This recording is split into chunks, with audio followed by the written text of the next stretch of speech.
Vamos começar. Bom, boa noite a todos.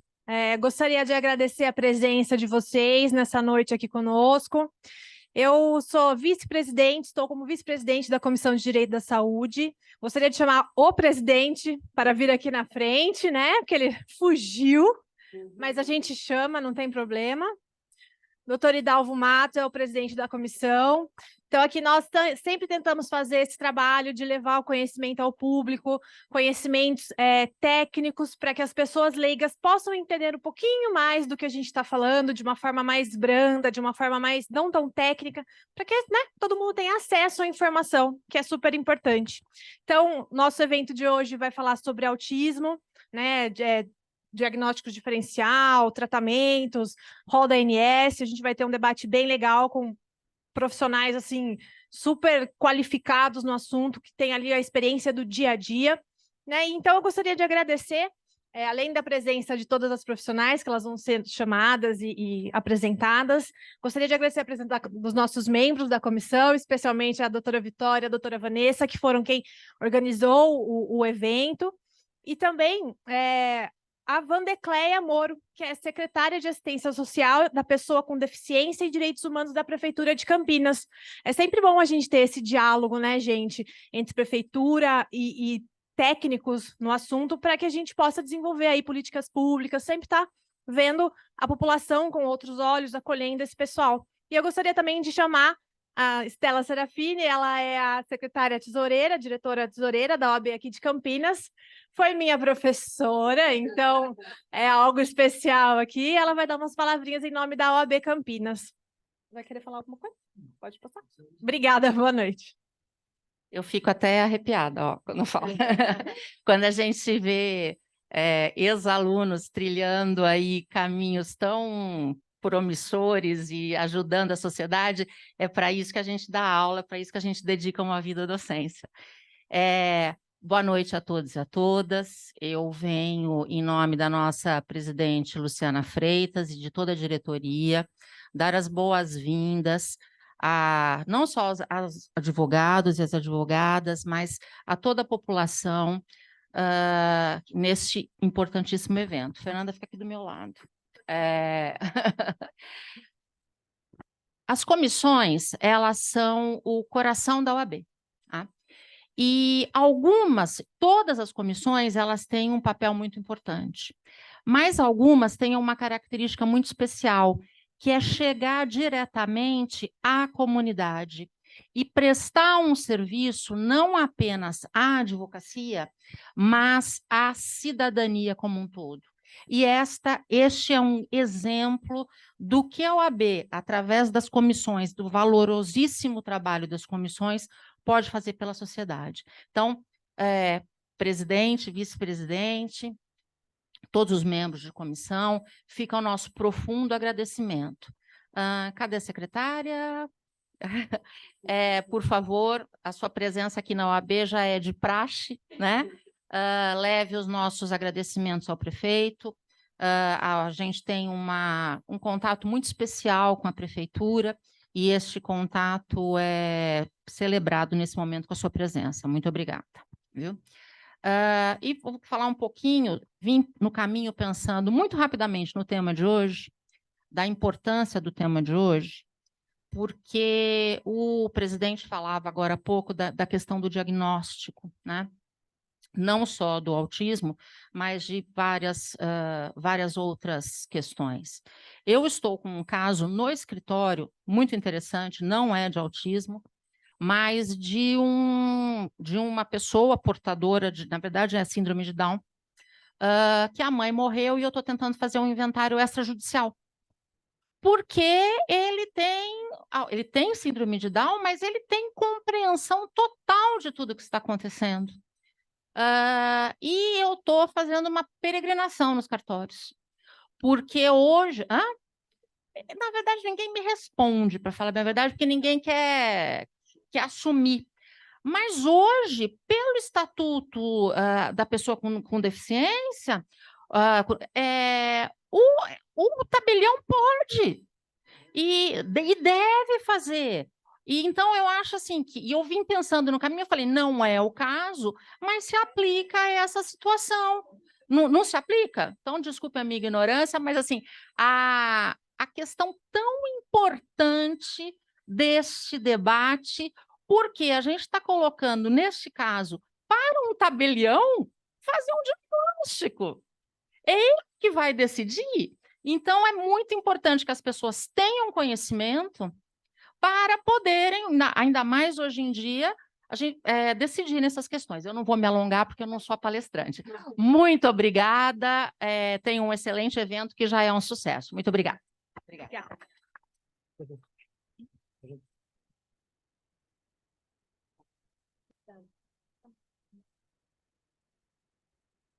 Boa noite a todos e a todas. Fico muito feliz dessa casa estar recebendo esse evento, tá? É um tema que eu gosto muito, trabalho nessa área há mais de 10 anos, então fico muito feliz com a presença de todos vocês, e principalmente aqui pelas nossas palestrantes, que aceitaram com imenso carinho o convite da casa para que pudesse passar as informações para as pessoas. Como a nossa tesoureira mesmo falou, nós estamos aqui para divulgar informação, né? Então, nós ficamos muito felizes com a presença de todos vocês. Eu só vou pedir para vocês, então, eu vou apresentar as palestrantes, e no final a gente combina das perguntas, pode ser? Para que não atrapalhe, não dê para elas perderem o... Tá bom? Michele Frederico Turati, fonoaudióloga, mestre em saúde, interdisciplinaridade e reabilitação pela Universidade Estadual de Campinas, possui vasta experiência em linguagem e TEA. Sócia do Instituto Eutimia e doutoranda pela Unicamp.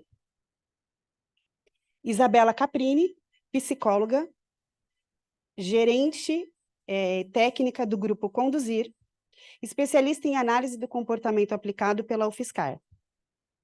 Vivian Redondo Fernandes, psicóloga, especialista em psicoterapia breve e especialista em altas habilidades, superdotação e sócia do Instituto Eutimia.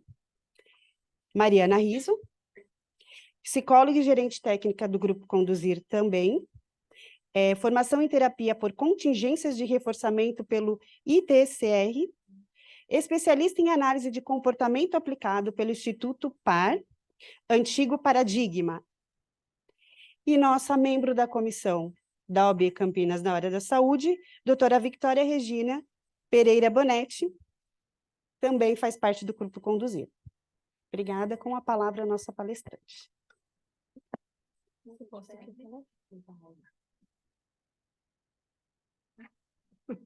A gente não trouxe para ficar...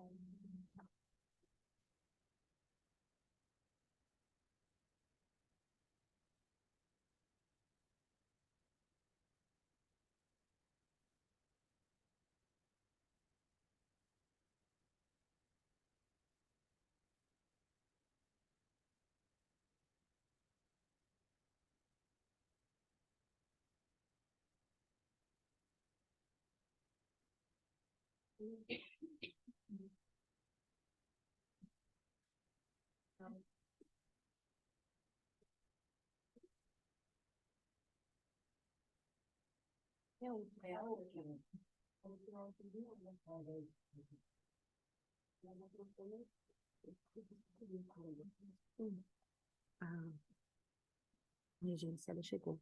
É a mesma? Eu gostaria também de agradecer a presença da Regina Célia Marinho de Paula, correto? Que ela é membro, por favor, ela é membro colaboradora da Comissão de Direito das Pessoas com Deficiência da OAB Campinas. Quer dar uma palavrinha? Boa noite a todos.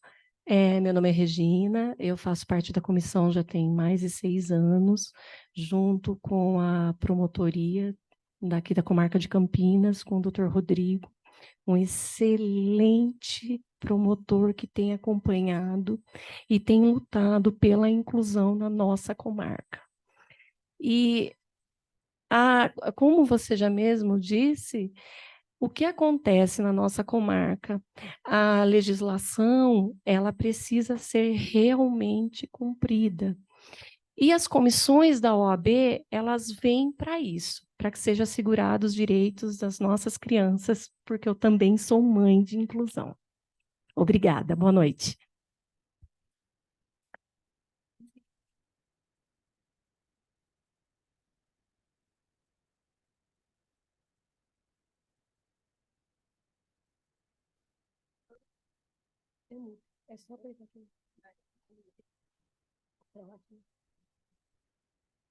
Boa noite a todos. A Vanessa já me apresentou, eu sou a Michelle, eu sou fonoaudióloga. Desculpa um pouco minha voz rouca hoje, segunda-feira eu fui pega por uma gripe tremenda, eu estava até de máscara hoje, peço desculpas. Agradeço imensamente, Vanessa, seu convite, um tema muito importante para a gente, e é um tema assim, muito para a gente, instiga muitas coisas novas que a gente está estudando. Então, tanto o Conduzir e o Eutimi, a gente tem lutado por essa causa autistas, né? Então, é uma coisa muito para a gente, muito importante. Nós pensamos na palestra no tema linguagem, que junta o TDL, a ecolalia e a comunicação alternativa, o diagnóstico diferencial e a dupla excepcionalidade, que é um tema novo, que a Vivian vai falar, e a seletividade e aspectos alimentares, que também é bastante que eu estudo, que é meu doutorado pela Unicamp, a seletividade.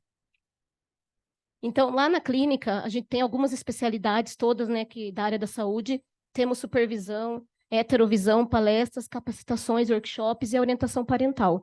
Cabe falar aqui que nada do que a gente falar, se não tiver o apoio de pais, de uma equipe interdisciplinar, não é nem multi, é interdisciplinar, e o apoio dos pais de escola, a gente vai estar falando em vão, né? Porque nós fazemos nossa parte técnica, mas muito é dos pais da escola e do que vem no entorno quando atendemos crianças, né? Temos 2 unidades a clínica no Guanabara. Temos como visão o cuidado, a saúde, a humanidade, abrangendo os processos de transformação, desenvolvimento e reabilitação. A visão é ser referência em atendimento interdisciplinar especializado e focado no respeito ao ser humano, propiciar capacitação e disseminação do conhecimento aos profissionais da área.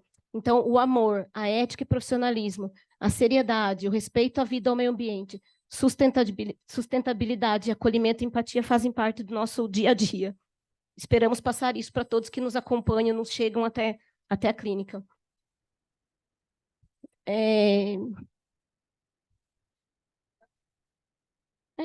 Acho que aqui já...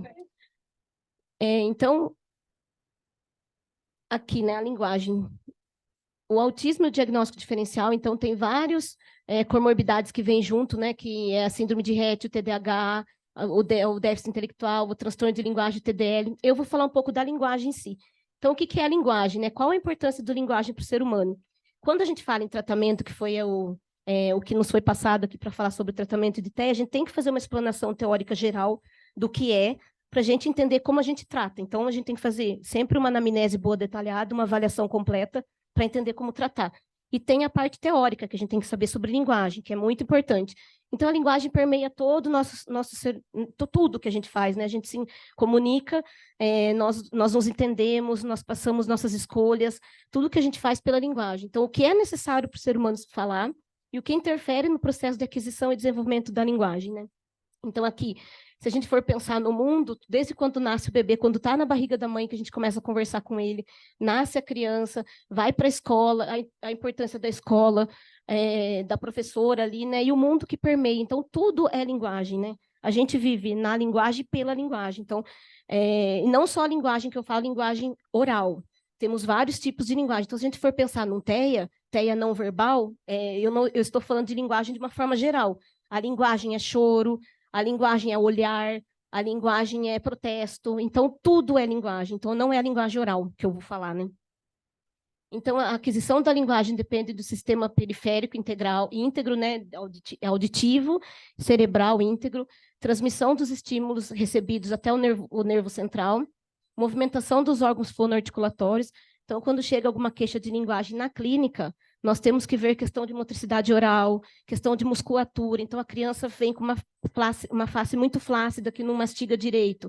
Tem que trabalhar essa questão muscular de língua, bochecha, para conseguir também fazer a fala. Então, a fala é a pirâmide nós temos lá em cima a linguagem oral, e daí vem a imitação, o jogo simbólico que a criança faz. Então, por isso que na nossa avaliação, a gente faz toda essa avaliação inicial de imitação, jogo simbólico, interação, como que ela interage para depois falar. Então, se a mãe chega, meu filho não fala, é muito complexo a fala. Então, eu falo que a fono é o suprassumo de fala e alimentação. São duas coisas aprendidas, que não é inato, não nasce com, e nós tentamos fazer a criança adquirir. Então, nós pais, nós terapeutas, né, o mundo que permeia, a gente tenta fazer as crianças serem funcionais. Eu acho que, antes de tudo, é funcionalidade. Então, é isso que a gente busca no nosso dia a dia. O que vem para a gente, como que a gente intervém para buscar essa funcionalidade. Quando a gente tem filhos e filhos com TEA, a gente quer que eles sejam funcionais para a vida e felizes. Eu acho que todo pai quer funcionalidade e felicidade. A gente busca isso no nosso dia a dia, tentar ajudar isso.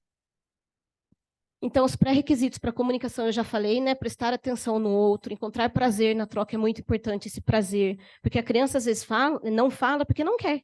E tudo bem não querer. Porque é igual quando vai na casa de parente, fala com fulano, não quer falar. Então, não tem prazer na troca. Então, às vezes, tem um mutismo seletivo. A criança fala, às vezes, eu já peguei uma criança que só falava comigo na sessão e com a mãe, e não falava em nenhum outro ambiente. Então, ela selecionou com quem ela queria falar. Então, é muito isso, né? O prazer na troca. Compreender o que o outro fala, interagir com as pessoas, ter afeto, atenção compartilhada e qualidade da interação. Então, muitas vezes, o que eu falo para os pais, essa qualidade, não é que o filho fale 50 frases, tem aquele protocolo nosso que a gente segue, né?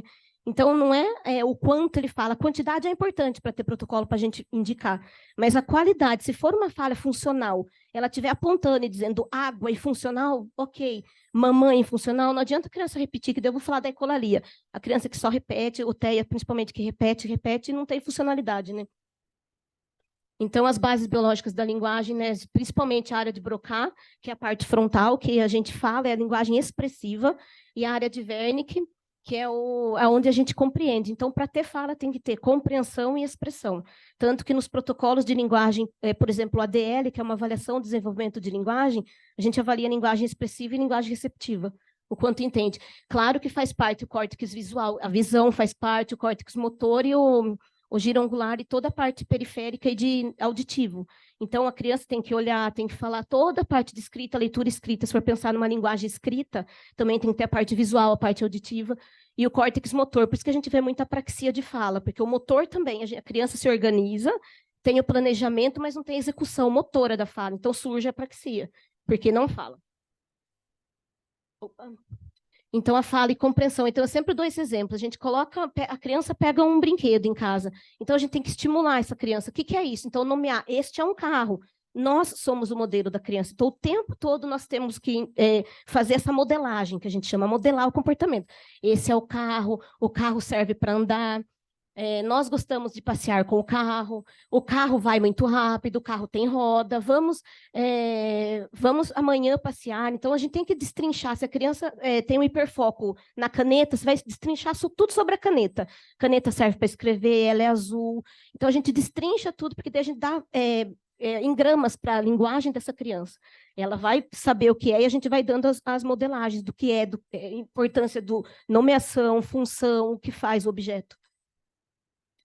O desenvolvimento da linguagem em cada etapa, então, desde 1 ano e 3 meses até 6 anos.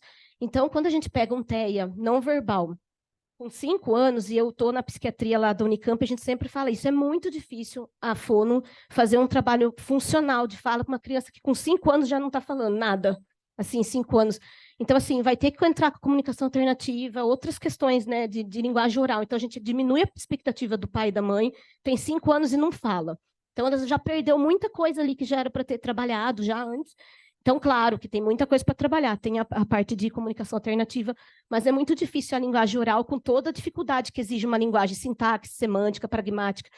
O que mais a gente usa em falar para as crianças é a pragmática, que é o uso funcional da linguagem.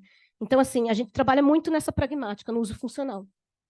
A comunicação alternativa, então, aqui, são as pranchas, né, de comunicação, que tem várias, a gente pode usar o PECs, o POD, comunicação por alta tecnologia assistiva, então tem criança que pode ter TEA e alguma outra comorbidade que só consegue olhar pelo olhar, então tem algumas outras questões que a gente trabalha também como aplicativos pelo olhar.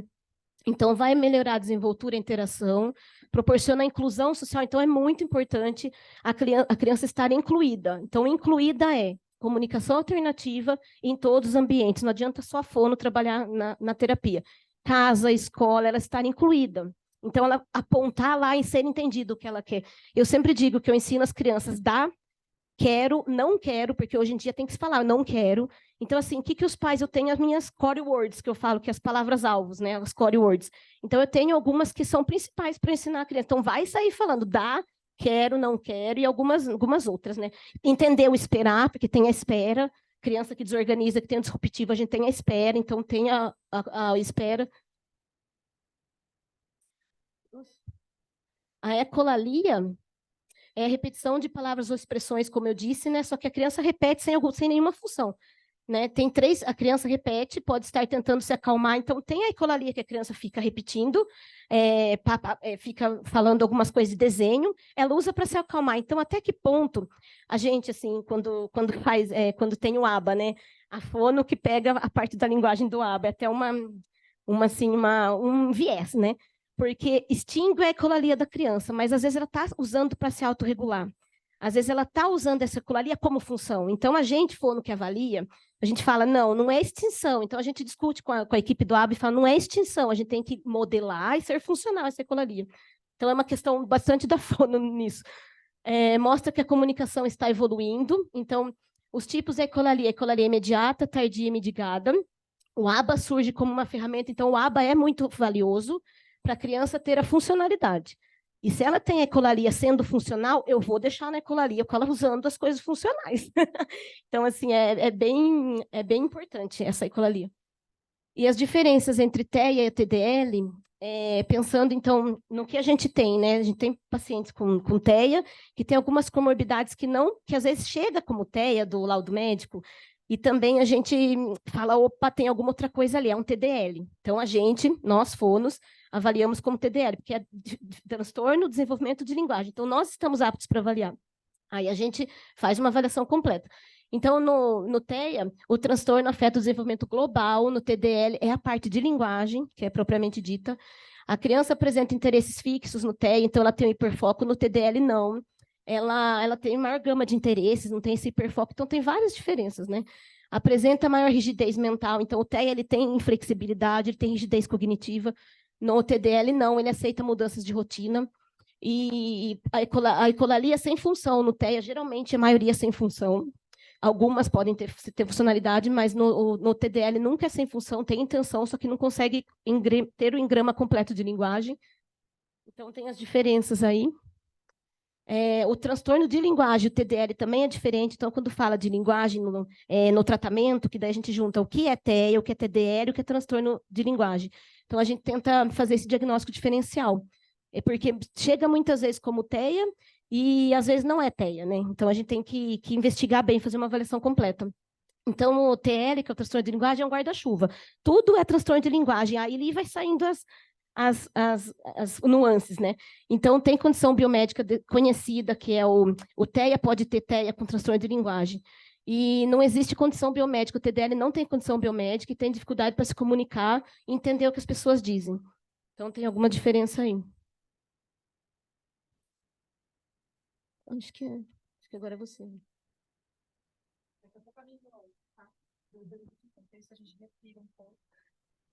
Que ela é essa comunicadora, assim. É lindo ver a Michele trabalhando, assim, né? Recebendo as crianças e botando a coisa para funcionar.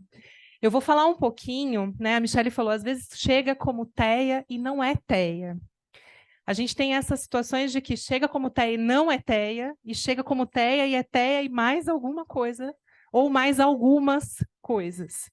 E a gente tem caminhado nesse lugar que é um lugar muito desafiador, mas muito recompensador ao mesmo tempo, né? Que é olhar para o que há além, né? Eu acho que nós não vamos entrar nas nuances de ABA, tratamento ABA, porque isso, né, as meninas do Conduzir vão falar lindamente disso, mas a gente vai apresentar um pouquinho para vocês o que a gente tem feito nos casos em que a gente acompanha, e pelo expertise em TEA, em acompanhar essas crianças, né, dentro do tratamento, dentro da metodologia que a gente coloca no dia a dia, a gente percebe que existem questões que estão mudando na literatura, mudando na maneira de trabalhar, e que a gente vem precisando correr atrás e se atualizar nisso, né?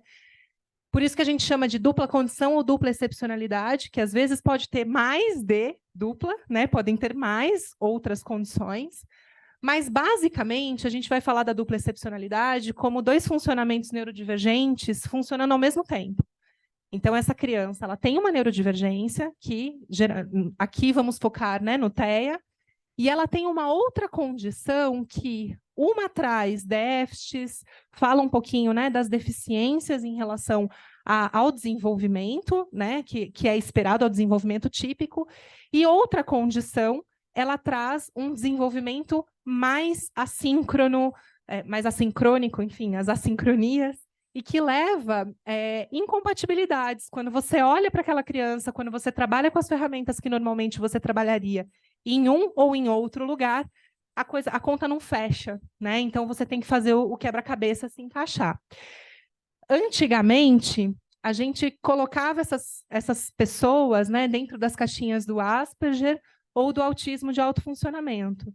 Com o DSM-5 e com o CID-11, que a gente espera chegar lá, né, a gente vem mudando isso para transtorno do espectro do autismo, com altas habilidades de superdotação. Essa é a nomenclatura correta que a gente utiliza atualmente. Então, basicamente, né, a dupla excepcionalidade ela vai falar de uma junção de áreas em que se tem déficit. Então, déficit na aprendizagem, que pode ser a dislexia ou a disgrafia, por isso que a gente não está falando... Eu estou focando no TEA, mas quando a gente fala de dupla excepcionalidade, a gente pode ter várias outras condições, tá? A gente pode falar de questões de saúde mental, então um transtorno de ansiedade, um transtorno obsessivo-compulsivo, uma depressão maior, ou um transtorno bipolar, que também é um dos grandes mal-entendidos, especialmente no diagnóstico tardio, né? Questões físicas, como cegueira, dificuldade motora ou deficiências físicas, e questões comportamentais, que aí entra a questão do DEPAC, né, de processamento central, processamento auditivo central, déficit de atenção e hiperatividade e o autismo. E, do outro lado, ainda estou no lugar da câmera aqui, acho que sim, né? Não, estou fora da câmera? Ah, então tá bom, que susto. Deixa eu vir para cá. Do outro lado, a questão das altas habilidades e da superdotação, que leva a uma habilidade cognitiva geral muito elevada, a inteligência, a criatividade, a liderança, um talento artístico, ou questões psicomotoras, então, muitas vezes, atletas, pessoas com alto rendimento, né, psicomotor, e que a coisa fica meio ali no meio do caminho. Nenhuma aparece tanto, nem outra aparece tanto. Por isso que a gente não consegue trabalhar completamente por um lado ou por outro. E a importância da gente falar da dupla condição é porque, especialmente, né, em épocas em que a gente discute tanto a questão, por exemplo, do autismo nível 1 de suporte, muitas pessoas que são enquadradas em autismo nível 1 de suporte, elas trazem essa condição associada. Não estou dizendo que nos outros níveis não exista, tá? Mas no nível 1 de suporte isso é muito, muito presente. Por quê? Porque o que é altamente habilidoso puxa para cima do desenvolvimento. E o que são as outras questões vai puxar esse desenvolvimento para um lugar da dificuldade. Deixa eu respirar, gente. Não, só respirar. Obrigada. Então, quando a gente pega, por exemplo, né, os 3 principais transtornos do neurodesenvolvimento, e que altas habilidades e superdotação não é incluída como transtorno, mas a gente fala dessa maneira para que a gente localize isso didaticamente, a gente teria o autismo, né, o transtorno do espectro, a questão das altas habilidades da superdotação e do TDAH. E todas essas áreas, elas são interligadas. Quando a gente fala da dupla condição, especialmente em relação ao autismo e à superdotação, a gente está falando disso aqui, né?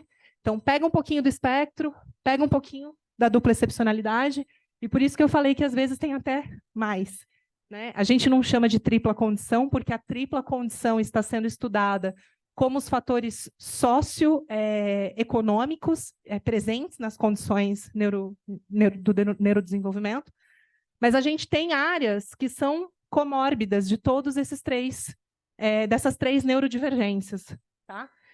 Dentro da perspectiva do autismo e da superdotação, a gente vai perceber que, por exemplo, características muito importantes como rigidez cognitiva, senso de justiça exacerbado, dificuldade de cognição social, elas vão estar muito presentes nas 2 condições. E aí, como é que a gente diferencia o que é o quê, né? Bom, essa é a pergunta do milênio. A gente luta bastante nisso, né? E aí vem essa importância da parceria com outros profissionais, com as interdisciplinas, e especialmente com a equipe médica, com a escola. Então, a gente está falando de um âmbito que extrapola aí a questão da saúde, inclusive, né? A gente fala de questões sociais, a gente fala de questões educacionais, mas, basicamente, mais uma vez, né, pegando a fala da Mi, a gente vai falar de funcionalidade. Então, o quanto essa pessoa tem uma funcionalidade, tá? É rígida cognitivamente? E qual é a função que isso está desempenhando na vida daquele indivíduo? Né? Não consegue trocar de uma tarefa para outra. Tá? Por quê? O que isso quer dizer? Como é que ele está comunicando essas necessidades? A relevância e a aplicabilidade prática do aprendizado é uma outra questão muito significativa na dupla excepcionalidade. Enquanto muitas vezes, quando a gente fala, por exemplo, de um autismo nível 1 de suporte, a gente vai falar de uma repetição com uma funcionalidade restrita, para não dizer sem funcionalidade, dentro da perspectiva da dupla excepcionalidade, né, do que a gente chama de 2E, ele vai ter uma aplicabilidade prática do aprendizado que, às vezes, a gente demora a perceber que está acontecendo a gente. E ele está lá, generalizando, né, uma capacidade enorme de generalização. E o grande ponto que muitas vezes a gente recebe crianças com crises sensoriais, crises emocionais, que a primeira coisa que a gente olha e fala é TEA, né? Muitas vezes, essa intensidade emocional da alta capacidade reflexiva, da consciência, da percepção do mundo, ela vem na perspectiva da dupla excepcionalidade, né? É um dos grandes fatores que a gente olha na perspectiva da dupla excepcionalidade. E é muito importante a gente lembrar aquilo que eu falei agora há pouco, que a associação das condições ela vai levar a uma maior funcionalidade global. Mas isso não significa que essa pessoa precisa de menos suporte. Isso não significa que os desafios de inclusão não vão se apresentar.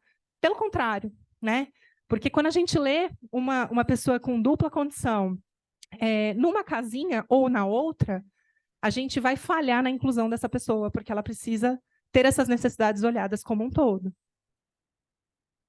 Então, muitas vezes, os prejuízos dos sintomas eles estão muito, muito, muito presentes, mas a alta capacidade cognitiva, ela dá uma segurada na coisa e a gente não consegue fazer aquele olhar específico naquele momento. E eles levam ao diagnóstico isolado ou ainda equivocado das condições, né? As alterações e as crises sensoriais, a rigidez cognitiva e a intolerância à frustração, que é outra grande, né? Um grande desafio do nosso trabalho, muitas vezes são os principais pontos da dupla excepcionalidade.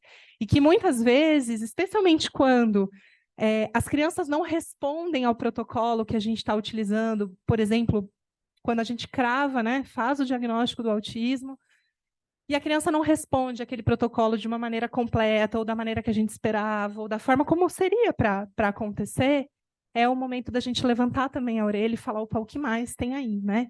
Por isso que é tão importante essa comunicação entre as disciplinas.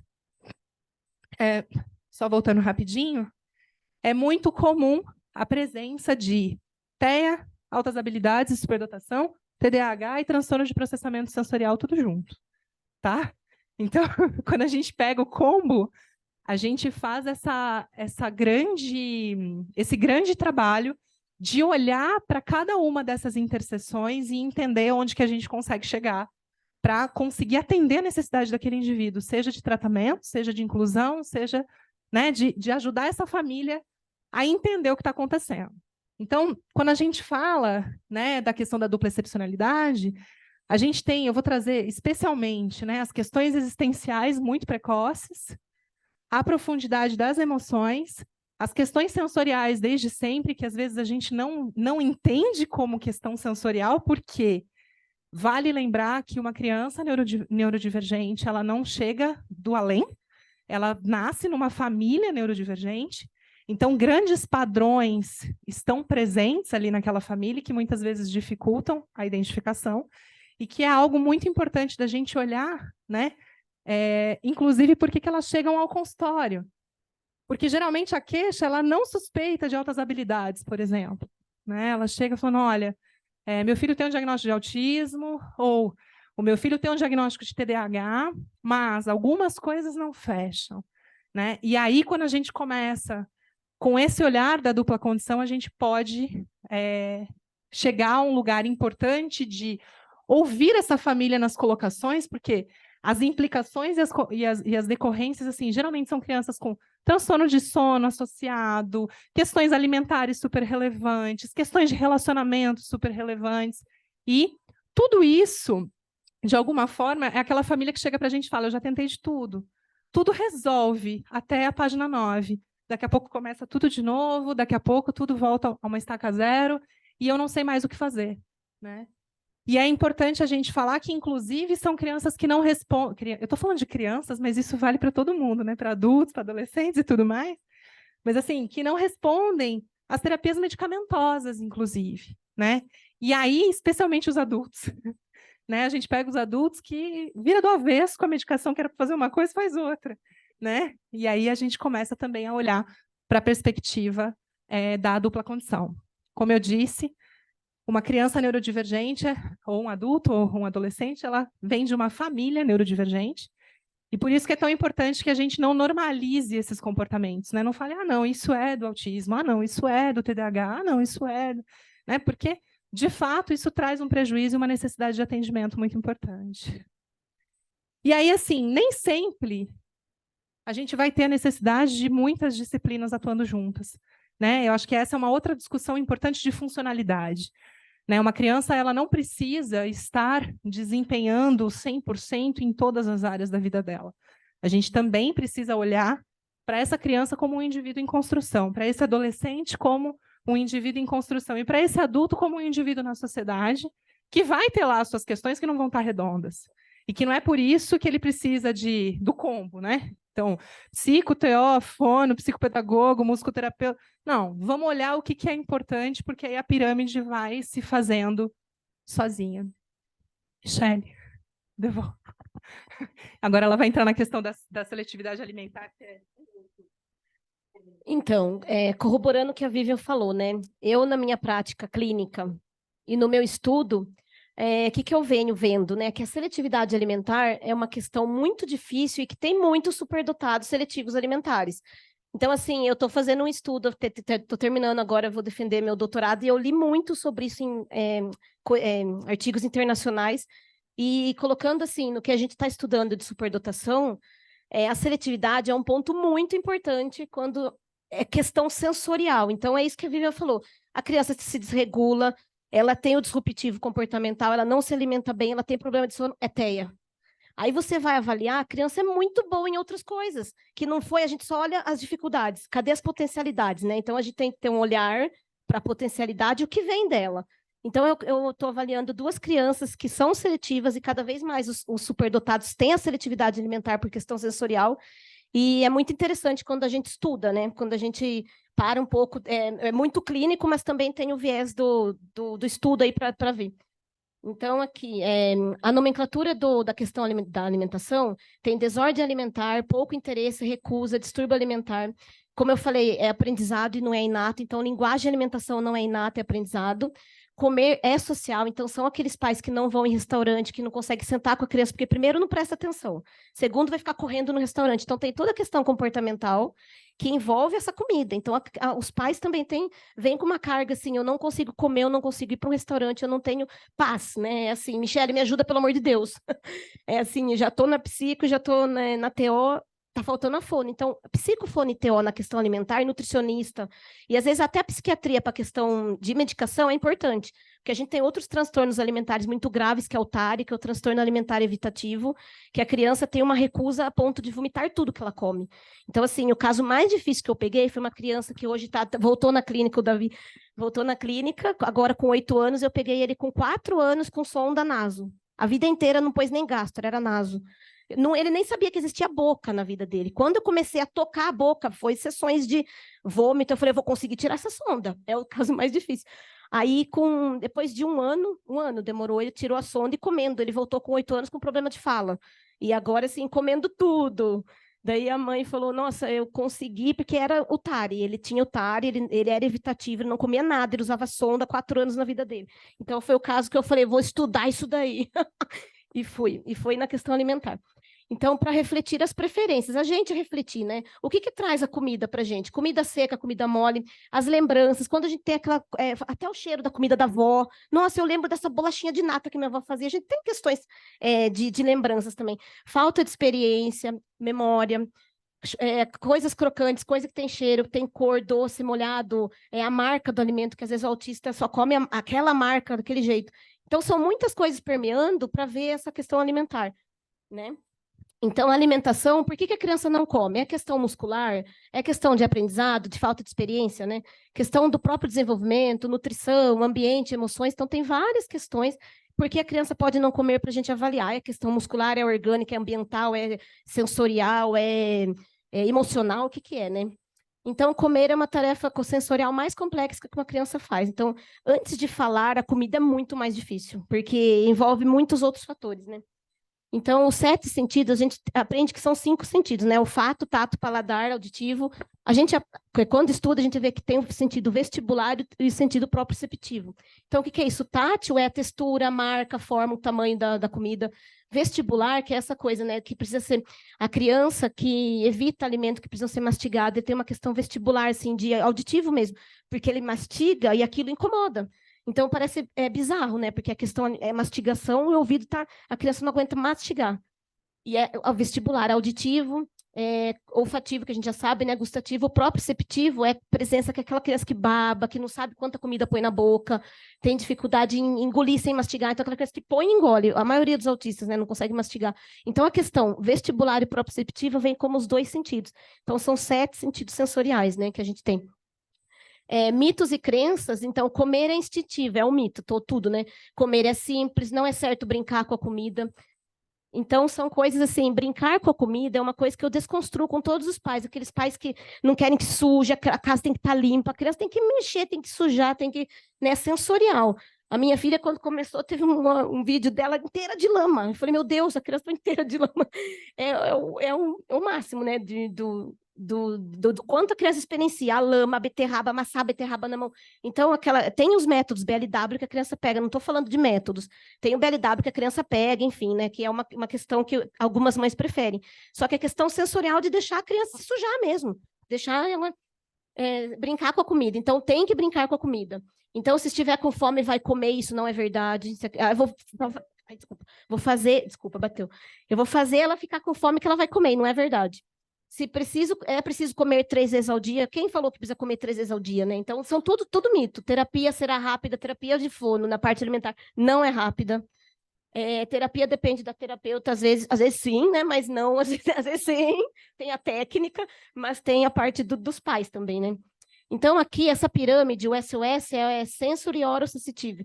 Então, a criança tem que comer, provar, quer dizer, tolerar primeiro lá em cima, ela tem que olhar para a comida, visual. A comida tá bonita, tem gente que olha para um prato japonês, não quer ver na frente, porque é tudo cru. Então, assim, tá tolerando o visual, tá tolerando, ok. Ela vai interagir com a comida, então ela vai pegar, ela vai interagir, ela vai cheirar, então criança que tem que cheirar para comer, todas as crianças têm, a maioria cheira. O cheiro tá bom, senão já joga, né? Então, o tocar, o tátil, provar e o comer. Então, eu falo assim, a gente vai experimentar, vem na sessão para experimentar. Não gostou? Você pode cuspir, a gente vai fazendo esse vínculo de você experimentar, provar.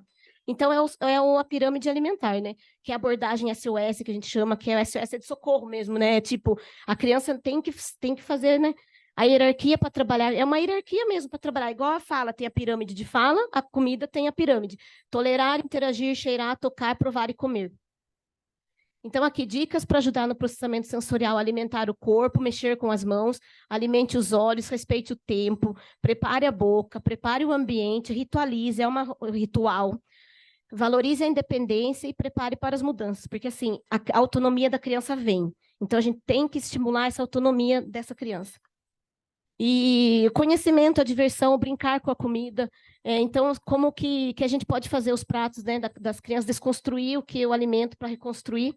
E aqui é uma maré alta eleva todos os barcos e presuma a capacidade sempre. A gente tem que sempre presumir capacidade, nunca olhar só na dificuldade, no defeito, do que está em falta. Nós temos muitos potenciais. Eu sempre brinco, tenho muito melhor que você e tenho muito pior. A gente está no mediano para melhorar, né? Então, a gente sempre está no meio. Tem um pior, um melhor. A gente está tentando alcançar. Então, presuma sempre capacidade. E obrigada, pessoal. Alguma dúvida, estaremos à disposição.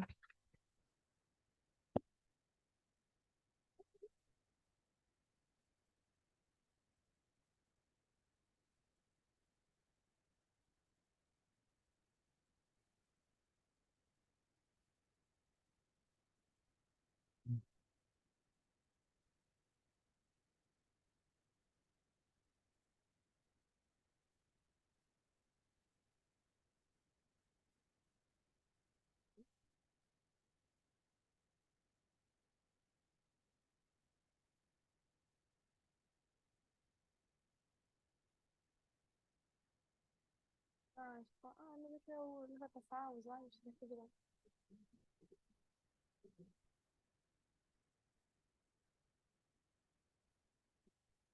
Isso, esse mesmo. Estão me ouvindo, então, né? Boa noite, gente, tudo bem?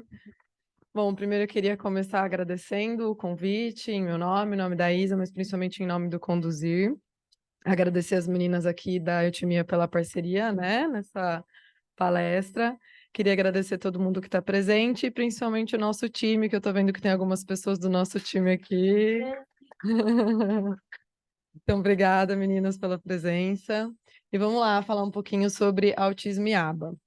Eu quero falar um pouco primeiro de como a gente funciona no Conduzir, porque algumas pessoas trazem dúvidas para a gente. Nossa, vocês são gerentes de uma clínica aba, e o que isso tem a ver com autismo, o que isso tem a ver com aba, e o que vocês fazem, né? Então, eu acho importante que a gente fale mesmo qual é a nossa função. Quando a gente fala de análise do comportamento aplicada, a gente fala de ciência, a gente fala de registro, a gente fala de monitoramento, e a nossa função enquanto gerente é basicamente essa, né? Conseguir monitorar as nossas equipes e as famílias que a gente atende, de modo a ter um controle que gere evolução e satisfação a partir do nosso atendimento. Então, é isso que a gente faz. Nós somos divididas no Conduzir hoje em times.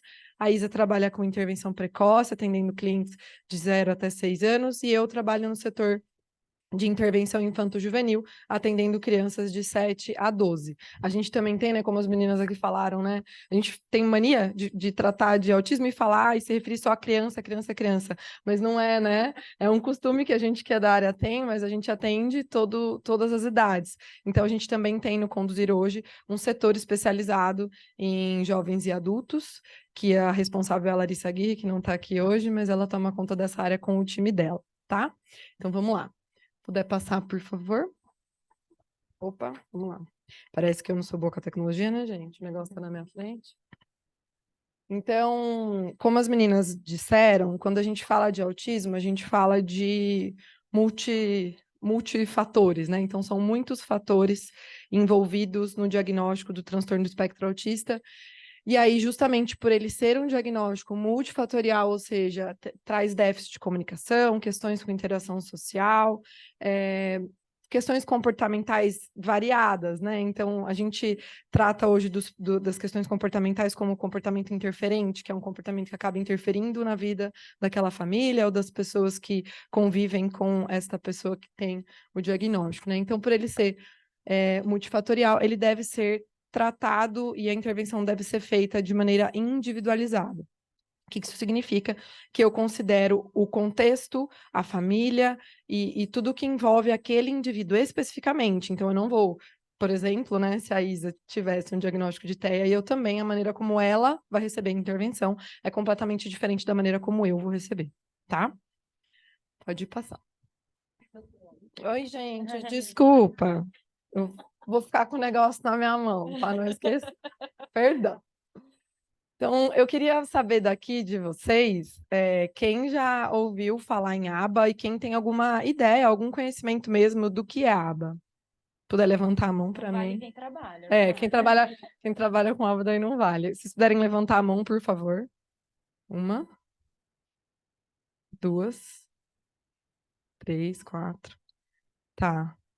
Então, são poucas pessoas. Provavelmente, quem não conhece sobre aba já deve ter ouvido falar que aba é um método. É muito comum que as pessoas falem, o método aba. Mas aba não é um método. Estou aqui hoje para contar para vocês que aba não é um método.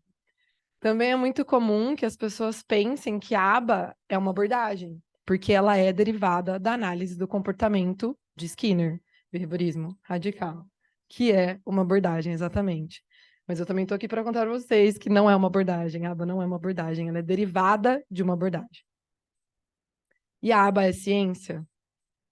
Sim, a aba é ciência. Então, quando vocês, né, ouvirem alguém falando que a aba é um método ou a aba é uma abordagem, vocês podem já falar para essa pessoa, olha, talvez não, a aba é uma ciência, tá? Sim, no laudo. O laudo dos médicos. Aba, tudo bem. Mas terapia aba, tudo bem, porque é a aplicação, né? A gente fala mais de intervenção, aí tudo bem. Mas os laudos, a maioria deles vem mesmo com o método aba, mas não é um método. E aí vocês vão perguntar para a gente, né? Poxa, mas se não é um método, é o quê? O que significa, então, ser uma ciência? Significa que ela tem comprovação a partir de testes e pesquisas que foram feitas na área. Atualmente, no Brasil, a gente tem um investimento grande em pesquisas, para conseguir, inclusive, trazer certificações de analistas do comportamento para cá, mas ainda não é o nosso forte, infelizmente. Então, nós, analistas do comportamento, a gente luta por isso, né? Mas ainda não é o forte aqui no Brasil. Só que, se a gente for fazer uma comparação, principalmente com os Estados Unidos, nós somos bebês ainda, né, com relação a isso, as pesquisas na área, mas a gente tem, inclusive no Conduzir, o Conduzir hoje, né, ele se separou, a gente tinha um instituto de pesquisa que era dentro, agora é fora, que é o Spectra, que é hoje coordenado pela Renata Michel, que é uma das idealizadoras do projeto, e a gente trabalha com as pesquisas comportamentais na área, com várias pessoas, e alguns BCBAs também estão envolvidos. E é isso, o que significa, então, ser a ciência, né? Que a gente testa, que a gente faz pesquisa, que a gente faz análise de resultado, aplicando a análise do comportamento, que é uma abordagem, né? Então, é isso que a gente faz. Então, como é que isso é feito quando a gente pensa na prática do ABA com as crianças e os adolescentes e os adultos, eu falando criança de novo, em sessão? A gente mede tudo que é feito a partir de papel e caneta, resumindo é isso. Ou aplicativos. Hoje em dia a gente também tem na nossa área muitos aplicativos que são desenvolvidos por analistas do comportamento credenciados para fazer tomar nota mesmo de tudo que é feito nas sessões com os clientes, né? Mas basicamente é papel e caneta. Então, a partir de um protocolo de avaliação, a Isa vai entrar um pouquinho nisso na fala dela, né? Como é feito todo o processo, mas a gente faz análise de registro, compilação de dados e comparação de resultado. Então, vou dar um exemplo para ficar um pouco menos técnico. A Mi estava falando da questão da fala e que ela fala que tem as palavras, né, que são os core words de base, né? Então, as palavras que uma criança, vou usar como exemplo criança, tá? Tem que sair da sessão sabendo falar. Então, o dá e o quero. Eu vou na sessão com a minha criança, se eu for a terapeuta, medir e registrar quantas vezes ele emitiu a fala dá. Então, na sessão da segunda, ele emitiu 5 vezes, anotei. Na sessão da terça, ele emitiu 7 vezes, anotei. Na sessão da quarta, ele emitiu 10. Poxa, aumentou bastante, 3 dias, né? Não é? É só um exemplo, tá, gente? É só um exemplo. Mas é isso que eu faço. E aí, o que eu pego, o que eu faço com a minha equipe no final do mês? Faço uma compilação de todos esses dados, gero gráficos de evolução e a gente apresenta isso para as famílias, fazendo uma comparação. Então, olha, família, quando o seu filho, enfim, às vezes não é o filho, né? Hoje a gente apresenta para o responsável, para aquele cliente, entrou e começou a intervenção no começo do mês, ele fazia 10 vezes o dá. Agora, para todos os itens, em todos os momentos, ele emite o dá. E aí eu, inclusive, faço um registro disso, de quais foram os itens para o qual ele emitiu a palavra dá, tá? Então, parece bastante complexo, né? Mas com a prática a gente vai ali, né, meninas, pegando o jeito. Mas é isso que a gente faz, é por isso que é uma ciência, porque existe a comprovação de que funciona, né? A partir dessa compilação de dados e dos resultados que a gente obtém na nossa prática. Aí aqui eu trouxe a fala de um autor que é bem famoso, quando a gente fala em análise do comportamento aplicada. A Isa vai falar um pouquinho do surgimento, mas ele é de 1968, ou seja, já faz alguns anos que a análise do comportamento aplicada vem sendo usada na intervenção com os autistas, e ele fala que é o processo de aplicar princípios comportamentais, algumas vezes provisórios, à melhora de comportamentos específicos e, simultaneamente, avaliar se qualquer mudança percebida é ou não, de fato, atribuível ao processo de aplicação. Mari, traduz, pelo amor de Deus. O que eu estou querendo dizer com isso? Que se eu estou que além, né, de eu me preocupar com os comportamentos que são socialmente relevantes, eu preciso medi-los e demonstrar que essas mudanças foram, de fato, devido às manipulações que a gente faz na sessão. O que isso quer dizer? O que eu, como terapeuta, faço na sessão com o cliente? Eu manipulo o ambiente para que ele possa emitir, a partir ou da minha dica, ou, enfim, apenas da manipulação ali do ambiente, esse comportamento. Então, se eu tiver com um chocolate, acho que esse é um exemplo bom, na mão, e eu sei que esse cliente gosta de chocolate, eu vou dar dica para ele. Dá. E aí ele fala dá, e eu entrego o chocolate. A gente chama isso de manipulação de ambiente, e o dá é uma dica ecóica. A Mi estava falando aqui da questão das dicas. Então, a gente vai auxiliando no processo, ensinando essa criança, esse adolescente ou esse adulto, enfim, a se comportarem para conseguirem atingir e obter aquilo que eles querem quando a gente pensa, né, nesse contexto específico, tá? E aí eu faço isso e penso, eu estou medindo e eu estou demonstrando que esse cliente está evoluindo a partir do que eu estou fazendo com ele. E aí, depois disso, claro, a gente pensa em treinos de generalização para que ele possa fazer isso sem a presença do nosso time, da nossa equipe, ou enfim, de qualquer pessoa que não esteja provendo essa dica ou esse auxílio para ele, tá? Agora é com você. Boa noite, gente.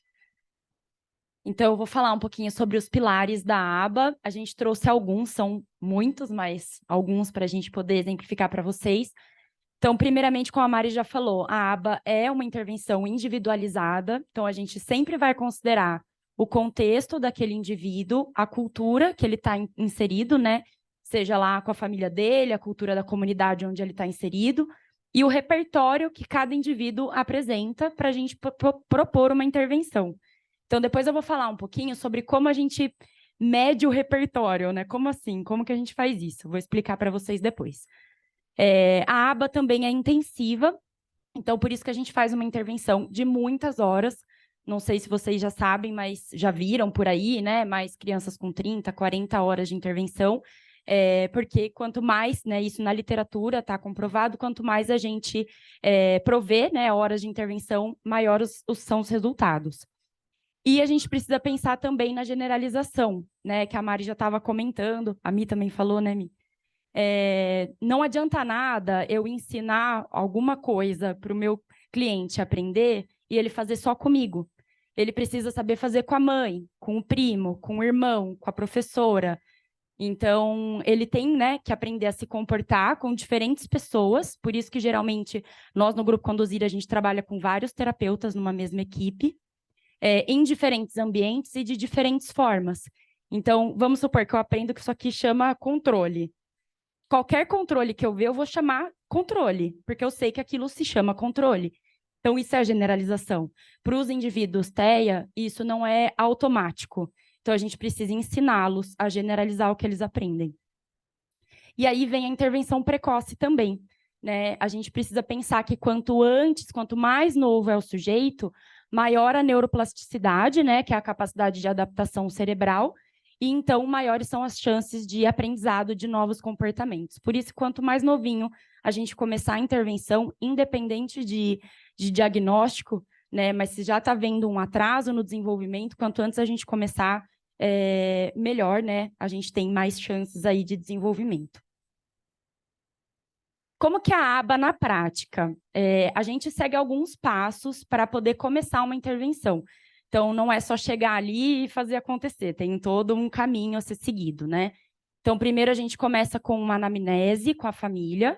Nessa anamnese, são coletados dados desde a gravidez, relativa a sono, alimentação, uso de toalete, né? Então, a gente levanta muitas informações com a família nessa anamnese, ou até mesmo com o próprio sujeito, se for um adulto ou um adolescente, né? E aí, a partir disso, a gente define o protocolo que a gente vai usar na avaliação comportamental. Como que a gente faz isso? A gente faz um cruzamento de informações entre onde esse cliente está nos marcos do desenvolvimento e onde ele deveria estar pela idade cronológica dele. Então, um exemplo, uma criança de 5 anos que tem um marco de desenvolvimento de 2. Então, a partir disso, a gente define qual é o melhor protocolo a ser utilizado para fazer a avaliação desse cliente. Claro. Com relação aos protocolos, a gente vê muito, que é muito comum, na verdade, as famílias chegarem para a gente e falar, ai, Mari, só tem o VibMap, né? Não sei se alguém aqui já ouviu falar, né? É muito comum, como se fosse o único protocolo utilizado. Por quê? Porque quando a aba começou a ser, né, utilizada com os nossos clientes TEA, o VibMap era um dos poucos protocolos ali que eram possíveis e traduzidos também. Que foi traduzido, a gente tem um manual hoje traduzido dele, diferente dos outros protocolos que atualmente a gente tem. Então, hoje, a gente não tem só o VibMap, tá? Inclusive porque o VibMap é um protocolo que avalia crianças de 0 a 4 anos. A gente tem outros, a maioria deles não tem tradução, né? Inclusive, os nomes são todos também em inglês, mas eu acho que é uma informação bem importante, que cada protocolo ele tem uma definição para cada idade, e esse cruzamento de marco de desenvolvimento com idade cronológica é super importante, porque às vezes algumas famílias chegam, mas meu filho tem 3 anos, você não vai avaliar ele com o VibMap? A gente fala, não, porque não é isso que ele precisa, o VibMap está avaliando outros comportamentos e outro repertório, e eu preciso olhar para outra coisa agora, tá? Bom, então a gente parte aí, a partir disso, para a avaliação comportamental, de fato, né, onde a gente vai levantar todos os dados aí através desses protocolos, e a gente faz a devolutiva com os responsáveis. Então, nesse momento, a gente vai apresentar todos os resultados da avaliação, né, num relatório, para que essa família tenha ciência de onde o filho deles está ali, né? Depois a gente faz a apresentação e validação do PEI, que é o Plano de Ensino Individualizado, para os responsáveis ou até mesmo para o próprio sujeito, se for um adulto, né? E a gente precisa considerar a validade social. Então, imagina. A gente monta o PEI pensando nos objetivos que a gente vai trabalhar com esse sujeito dentro de 6 a 8 meses, por exemplo. Mas, de novo, não adianta nada eu chegar para a família e falar, olha, seu filho precisa aprender a imitar o que a outra criança está fazendo. Só que para essa família é essencial que ele desfraude, porque está gerando uma série de questões, né, de demandas ali com a família. Então, a gente precisa dessa validade social para que a intervenção faça sentido para o contexto, de novo, individualizado, né? E aí a gente define, então, os objetivos mensais que a gente vai trabalhar, né, com a intervenção e inicia a intervenção.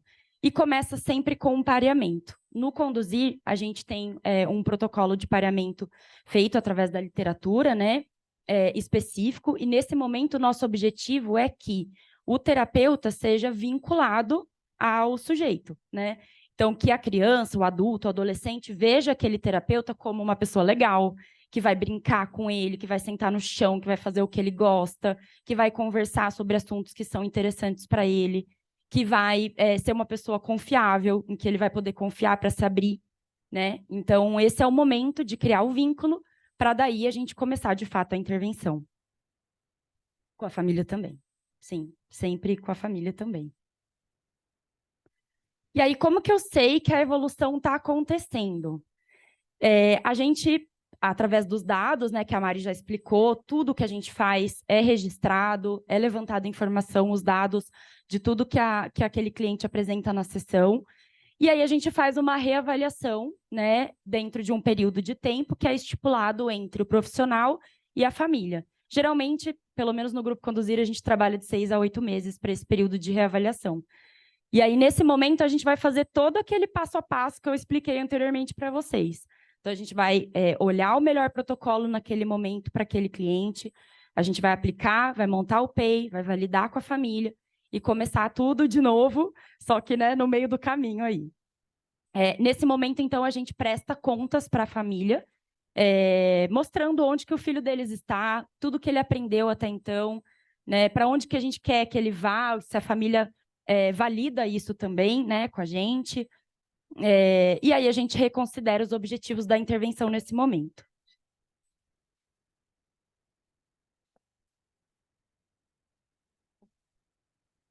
Quando a gente fala desses protocolos que a gente utiliza para fazer a avaliação, a gente fala de protocolo que vai medir comportamento.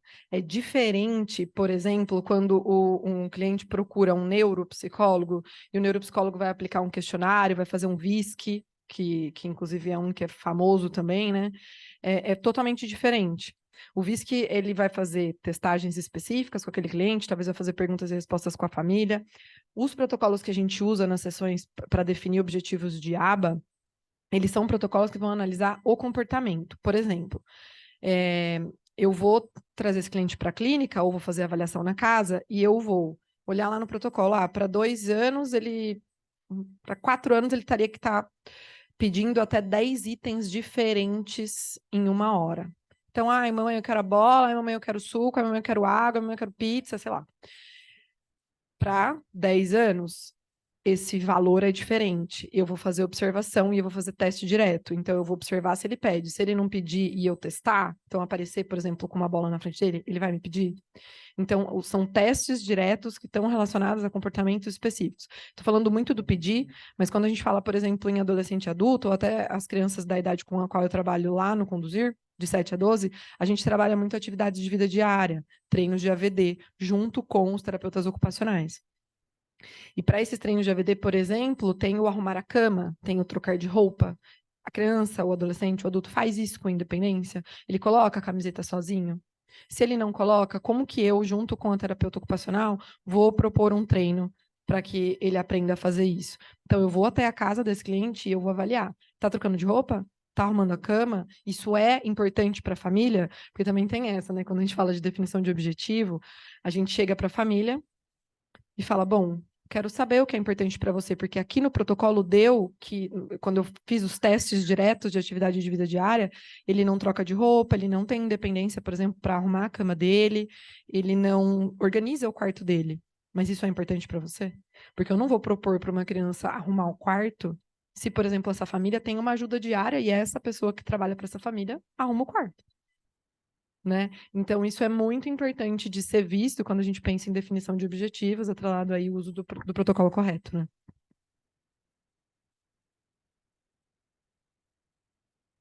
E aí, por que que a aba está tão relacionada ao TEA? Por que que a gente fala em aba, a gente pensa em TEA, fala em TEA, pensa em aba?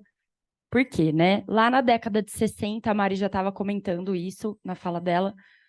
Muitos pesquisadores lá do Instituto de Desenvolvimento Infantil, na Universidade de Washington, começaram a estabelecer o aba como ciência, né? Então, é um braço do behaviorismo, que é a parte aplicável, né, da ciência. E nesse instituto, muitas crianças autistas eram o público que chegavam lá para resolver questões comportamentais. Então, acabou que eles, pesquisando ali, aplicaram a aba com esses indivíduos e obtiveram muitos resultados. E aí, alguns estudos, né, que a gente trouxe alguns autores aqui, foram os principais autores cujos estudos representam publicações influentes no processo da fundação da aba como uma ciência aplicada. Então, foi lá na década de 60 que tudo começou. O Lowas também é um dos maiores representantes da nossa área, né? Ele estudava atrasos de linguagem e aí ele descobriu que o grupo, as crianças TEA, né, o público TEA, era um grupo ideal para o seu trabalho. Então, ele começou a aplicar o ABA, pensando em atraso de linguagem e foi analisando muitos desenvolvimentos ali com esse público. E aí a Gina Green também, na atualidade, ela tem um papel importante, que ela defende os tratamentos baseados em evidências, né, para pessoas com atraso no desenvolvimento. Quando a gente fala, né, que ele fez pesquisas porque os clientes chegavam com problemas de comportamento. É problema para quem? Primeiro, né, eu acho que essa é uma análise que hoje a gente faz. Tipo, é um problema, tá? Por que que é um problema? Para quem é um problema? eu vou querer... a gente tem que tomar muito cuidado, enquanto profissional da área, né? Para não... acho que vocês comentaram sobre isso também na fala de vocês, para não querer tomar o lugar de quem está consertando algo, porque não é esse lugar que a gente quer ocupar, e que a gente tem que ocupar um lugar diferente, né? Começa daí. E quando... Obrigada, gente. E quando a gente também fala de problema de comportamento, e a gente fala, nossa, aplicou o ABA. Não sei vocês, né? Mas parece, né? Quando a gente conversa que a gente fez, nossa, fizeram um milagre. E também não é esse lugar, né? Nossa, aplicou o ABA, resolveu. Ou então a criança é autista, a criança é agressiva. Não, calma. Vamos pensar, por que que ela é agressiva? Por que que eu tenho uma criança hoje que está dando, por exemplo, tapa na mesa ou está batendo num colega? Por quê? O que que a gente, que é analista do comportamento, vai fazer? Vai chegar lá e entender o que está acontecendo antes desse tapa acontecer, qual é o contexto em que esse tapa acontece, conversar com essa família, entender se isso também acontece na casa, só acontece na escola, como isso acontece e qual é a consequência para qual é dado esse tapa, porque vocês concordam comigo que se toda hora eu bater na Isabela e toda hora ela me dá um chocolate, gostoso, né? Eu vou entender que se eu tô batendo em alguém, eu tô recebendo alguma coisa que é legal, né? Então, eu tô dando um exemplo, tá? E é um exemplo só para trazer aqui ao nosso alcance, né, essa discussão, mas para a gente saber que a gente não ocupa o lugar do milagre e a criança não tem um comportamento problema e é isso, sabe? A gente está lá para propor condições diferentes para que essa criança consiga se comportar de uma forma diferente a partir do nosso auxílio e depois de maneira independente. E aí, tendo como consequência, né, a evolução de um repertório mais adequado e a diminuição de comportamentos que estejam causando algumas questões ou algumas aflições com quem convive, principalmente para essa própria criança. Né? É isso. É isso, né? Acho que é isso. A gente trouxe nossos contatos aqui, se vocês quiserem procurar pela gente, a gente está super à disposição. E muito obrigada pela presença de todos.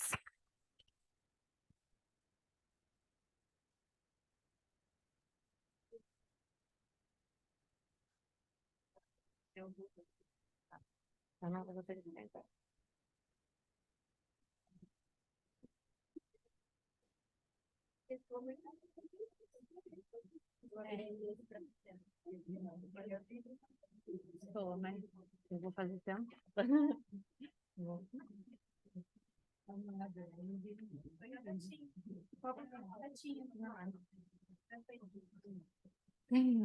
Olá, boa noite a todos e a todas.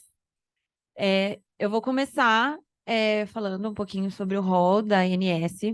Vai ser uma pincelada, porque esse é um tema muito complexo que eu vou trazer para vocês, assim, só para vocês entenderem realmente as alterações que tiveram recentemente. E eu vou apresentar sentada porque eu me sinto mais confortável. Então, vamos lá. Então, o rol da ANS, quais são as previsões, né? Primeiro, o que eu quero fazer para vocês é uma introdução de que a Constituição Federal, ela assumiu algumas obrigações na esfera do direito e traz o direito à saúde como um direito fundamental.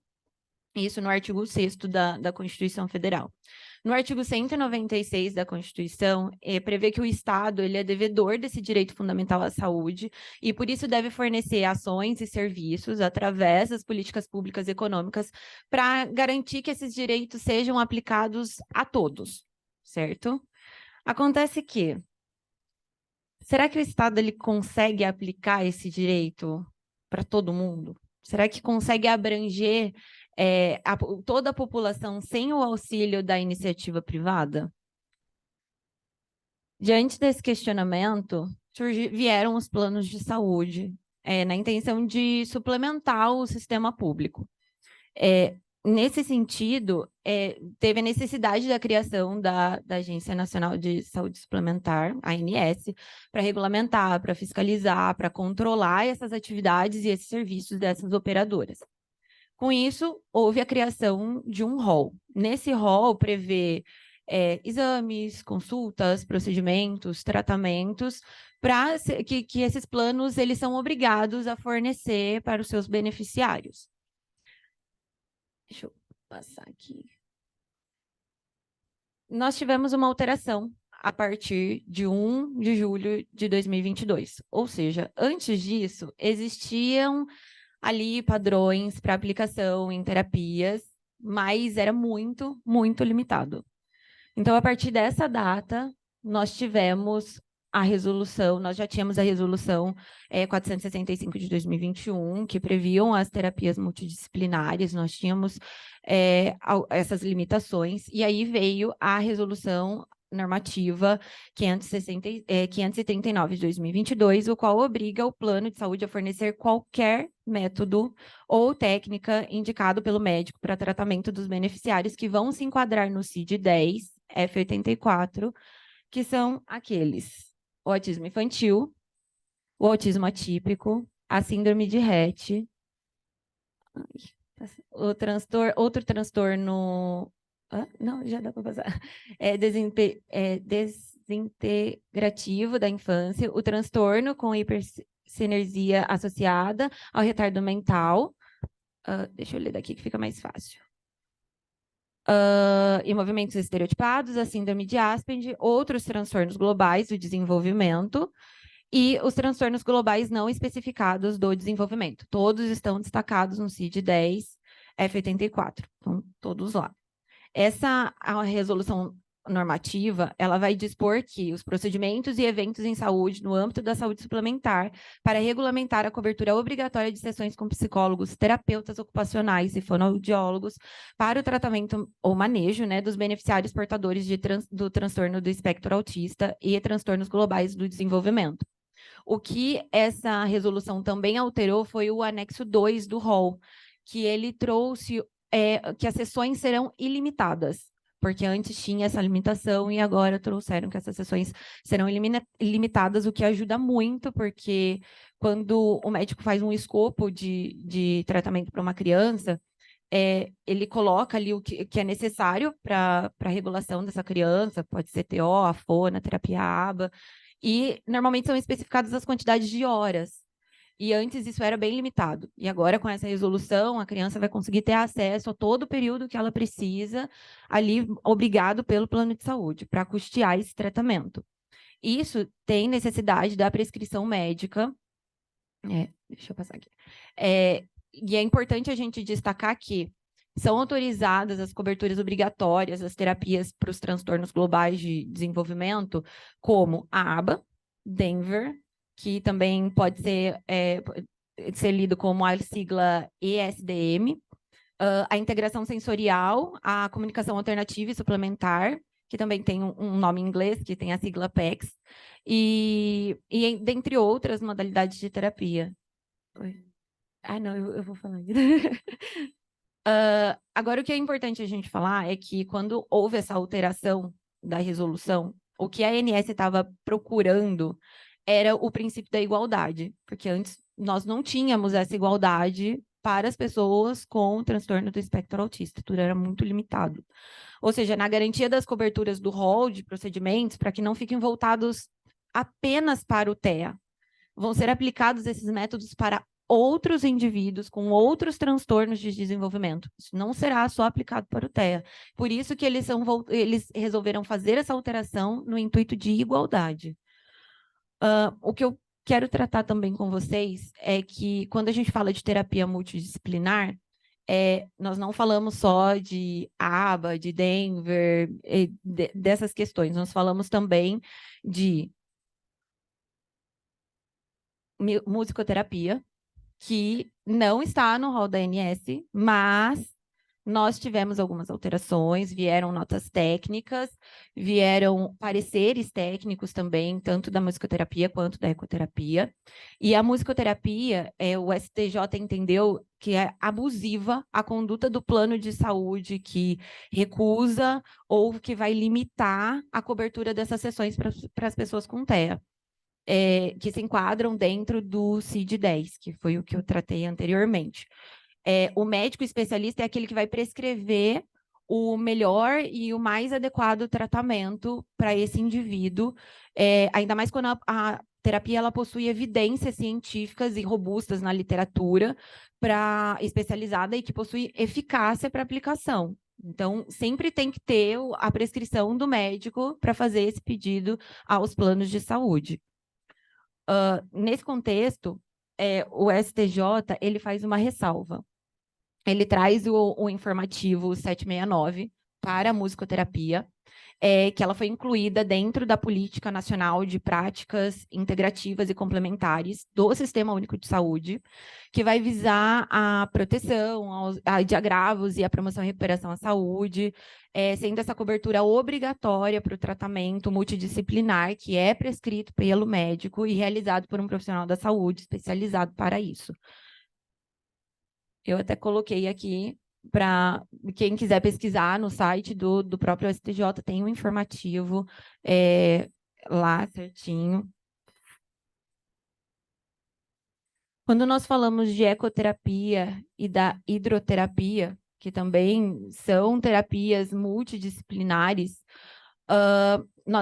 na questão da ecoterapia, nós temos uma lei, que é a Lei 13.830, de 2019, e que fala que as operadoras são obrigadas no fornecimento dos tratamentos terapêuticos, bem como é reconhecido pelo Conselho Federal de Medicina como tal, e sempre que tiver indicação do médico para a prescrição, essa cobertura ela é obrigatória. Também lembrando da Resolução Normativa 539 de 2022, para reforçar ainda mais essa obrigatoriedade. Além dessas modalidades, tem a hidroterapia, que é acompanhada por um fisioterapeuta, que também entra nessa abordagem das multidisciplinares, respeitando a Resolução Normativa 539 de 2022, bem como também está no parecer técnico 25 da ANS do ano de 2022, o qual dispõe essa obrigatoriedade garantida para os planos, pelos planos de saúde, para o custeio dessas terapias. Um assunto um pouco mais crítico, que eu entendo, que é a terapia no ambiente natural. Em relação a essas terapias, no domicílio nós temos algumas situações que são exceções abordadas pelo rol, que os planos de saúde acabam fornecendo a terapia, mas não são todos os casos. E as famílias brigam muito na justiça para conseguir, porque existe uma discussão muito grande do que é saúde, do que não é saúde. Isso entra no quesito da terapia no ambiente natural escolar, que normalmente ele é exercido por psicopedagogos. E quando você fala de psicopedagogo, você fala de educação. E o judiciário tem entendido que educação não tem ligação com saúde. Então, não seria uma obrigação do plano de saúde o fornecimento dessa terapia multidisciplinar. Hoje, apesar do tema não estar pacificado, os tribunais eles têm decidido em consenso pela não concessão da terapia no ambiente escolar. Existem casos, sim, que foi concedido, mas cada caso é um caso. Precisa ser muito bem analisado pelo juiz. Sempre é discutido que o médico vai trazer o que é melhor, porque é ele que vai definir. Não entendi. Isso, e a escola tem a obrigação de fornecer. Existem acompanhamentos especializados em escolas, existem, sim, normativas para esse acompanhamento, mas quando a gente fala de um psicopedagogo acompanhar essa criança, é muito, muito complicado. As decisões são realmente pelo indeferimento. Eu vou falar um pouquinho mais antes de finalizar. Vou voltar um pouquinho. Esse entendimento que tem fundamentação dos profissionais da saúde é que eles têm que ser devidamente, da questão do psicopedagogo, né? É que eles têm que ser formados dentro da área da saúde, devem estar devidamente regulamentados por um conselho, por isso que eles entendem que não tem aplicação, né? Então, a operadora ela não reconhece. Porém, não é porque existe um consenso dos tribunais que não existam as exceções que podem ser aplicadas, e eu acredito que em 2022 nós tivemos um grande avanço com essas alterações. Foi uma mudança muito significativa para as pessoas com espectro autista, para as famílias, e acredito que nós ainda vamos passar por muitas mudanças, por muitas discussões. Existem terapias novas surgindo no mercado. Eu estava até conversando com a doutora Vanessa sobre essa questão. Hoje, acredito que nós teremos um longo caminho. Já foi uma batalha aí iniciada e vencida, mas ainda tem muita coisa. E antes de eu finalizar, eu queria trazer, eu acho que tem bastante família aqui que tenha alguém com espectro autista e lide bastante com as dificuldades. Eu gostaria de trazer o meu carinho para essas pessoas, porque eu entendo a dificuldade de vocês. Eu não tenho ninguém na minha família com espectro autista, mas como portadora de uma doença rara, eu entendo as dificuldades que é de busca de informação, de apoio, de tratamentos, de terapias. O que eu gosto sempre de falar sobre essa questão é dizer que nós não podemos deixar que as limitações definam tudo, né? E que o seu filho, ou a sua filha, ou até mesmo você, não é muito mais do que aquilo. Ele pode passar por todas as barreiras possíveis e ser melhor, e tornar todas as situações mais leves e por mais difíceis que sejam. Muito obrigada.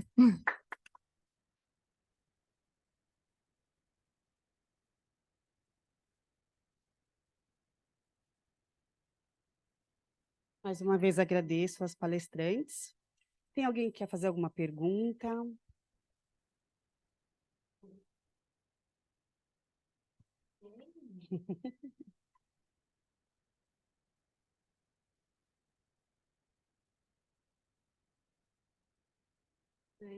Eu queria entender, por exemplo, né? Vocês falaram bastante sobre a terapia ABA.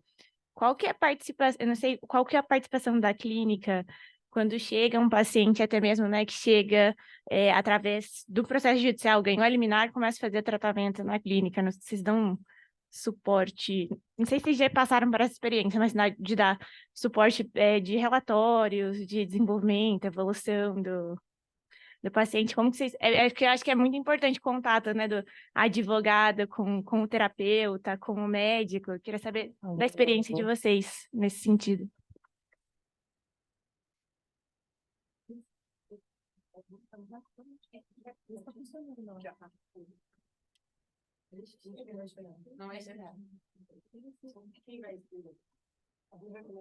Eu vou começar respondendo, porque essa parte da liminar começa no jurídico, né? E primeiro a família entra em contato com a área do comercial, do conduzir, né? Para passar as especificações do caso, então o que a criança tem, como que está funcionando o escopo dela, qual o laudo exatamente. E a primeira coisa que nós perguntamos é se tem a liminar, se já houve o processo. A família fala que teve a liminar, nós olhamos qual foi o escopo programado, e aí isso é passado para as terapeutas para iniciar todo o processo. Então, quando chega, nós analisamos o processo para ver direitinho o que foi, o que teve na liminar, o que foi deferido, a quantidade de horas, para aí passarmos para as terapeutas, para aí elas seguirem um caminho dentro da vertente delas. Quando chega para a gente, já chega com o escopo definido, né? Tá funcionando? Vocês estão me ouvindo? Tá?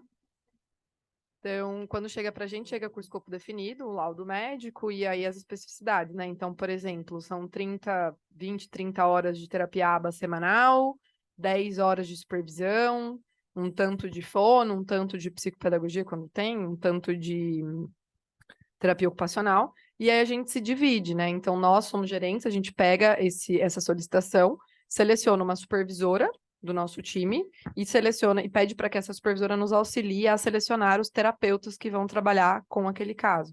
E aí a gente divide a quantidade de horas por terapeuta, então cada terapeuta vai atender por uma quantidade de horas específica. E aí o que você falou sobre o relatório, seu nome? Isabelle, sobre o relatório, como é que funciona? A gente faz a avaliação, chegou, mesmo que tenha o laudo, na verdade todos têm, mas mesmo que no laudo tenha a quantidade de horas que o médico indicou, a gente faz a avaliação. Nessa avaliação, maioria das vezes, a quantidade de horas que o médico determinou também é a quantidade de horas que a gente entende que precisa ser feita, né? Quando não, a gente faz essa devolutiva para a família, pede até para conversar com o médico, enfim, para entender o que é possível ser feito, e a gente faz um relatório de avaliação. a gente apresenta, entrega esse relatório, e aí como funciona a nossa documentação técnica, né? A gente tem um relatório mensal que é enviado para as famílias, que faz uma prestação de contas do que foi feito naquele mês. A gente tem registros diários, a gente chama de SOAP Notes hoje, porque a gente usa um aplicativo, mas é como se fosse um resumo de sessão, que ele é diário do que o terapeuta fez com aquele cliente, e a família também consegue acessar. E, além disso, a cada supervisão que a minha supervisora faz com o meu terapeuta, a gente tem um relatório que é feito em até 7 dias corridos.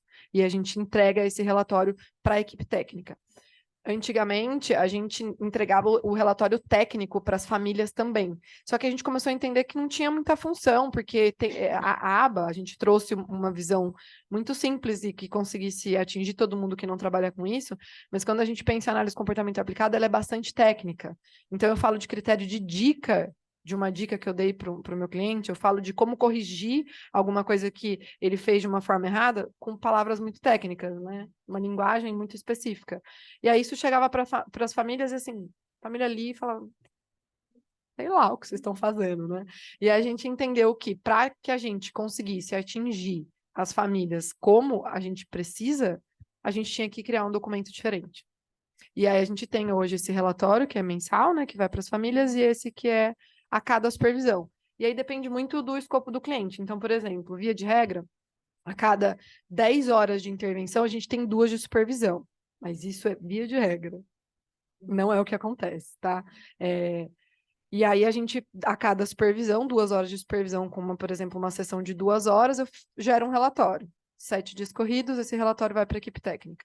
Tudo é enviado por e-mail. Quando a família pede para a gente também enviar o relatório técnico, a gente envia. Mas é muito raro isso acontecer. E aí, depois de 6 meses, a gente reavalia e gera esse outro documento, que é o PEI, né? Que é o relatório de avaliação e reavaliação, e o PEI. Então, a gente tem relatório de tudo.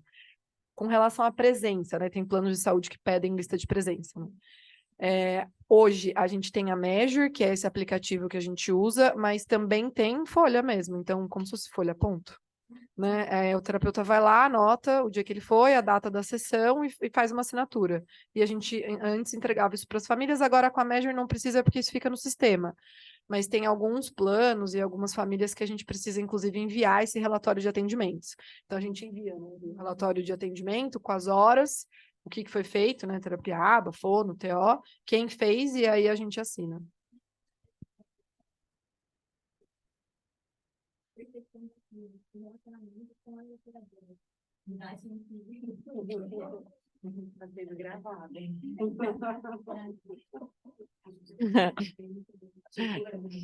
Polêmica.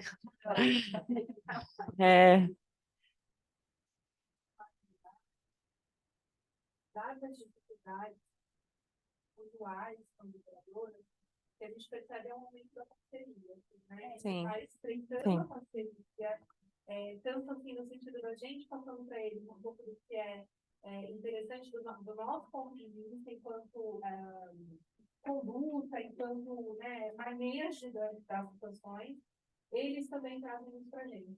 A gente tem uma realidade um pouco diferente do conduzir, meu time, a gente atende muitos planos de saúde, né? Não como usuários diretos. A gente já tem via parceria para casos específicos encaminhados diretamente pelo convênio, né? Então, o que a gente percebe, assim, ao longo dessa trajetória, vem melhorando cada vez mais a parceria, né?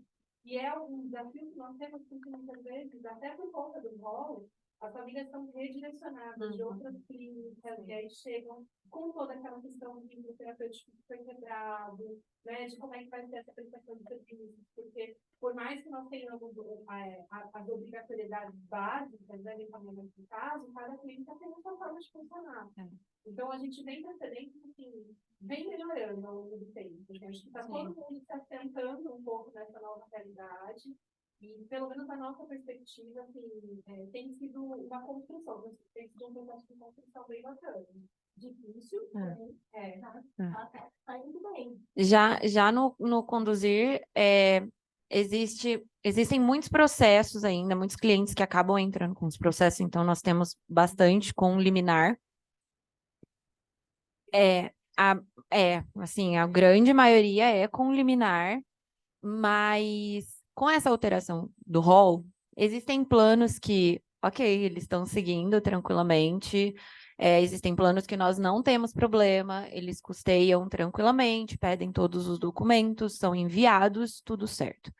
Porém, existem planos que eles não se agradaram com as alterações. Então, eles questionam, eles dificultam, existem sim problemas de custeio com relação aos tratamentos. Por isso que eu acho que ainda é uma discussão muito complicada, porque o que eles questionam é com relação ao pagamento, ao tipo do tratamento, à quantidade de horas. Quantidade de horas é a maior discussão, porque algumas das discussões que eles trazem é o quanto isso implica na interação da criança na vida social dela. Sim, porque às vezes uma criança tem um escopo, por exemplo, de 40 horas. Tem criança que tem mais, né, Mari? Né? Tem criança que acaba tendo mais. Então, tem sempre o questionamento de o restante da vida da criança, onde que fica? Então, é uma discussão bem complicada, os planos têm dificultado bastante, mas o posicionamento do judiciário tem sido positivo, não tem sido negativo, não. Por conta dessa alteração, eles têm falado, não, tem que custear, é obrigatório, mas um processo, para quem é advogado sabe que não é fácil, por mais que o juiz às vezes mande pagar, o plano não paga. E aí fica naquela discussão, a clínica precisa também receber o pagamento para funcionar. Então, sim, gente, é um tema polêmico, não vou nem me estender muito, mas existem muitas discussões.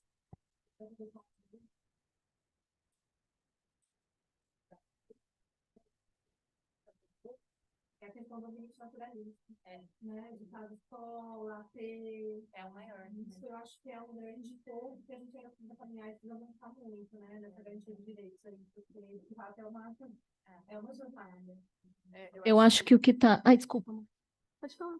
Não, só completando isso que a Vivian falou, porque quando chega, por exemplo, um laudo de 40 horas para você fazer o atendimento ambulatorial, 40 horas, jornada de trabalho. Como é que você vai colocar uma criança de 5 anos, 8 horas dentro de uma clínica?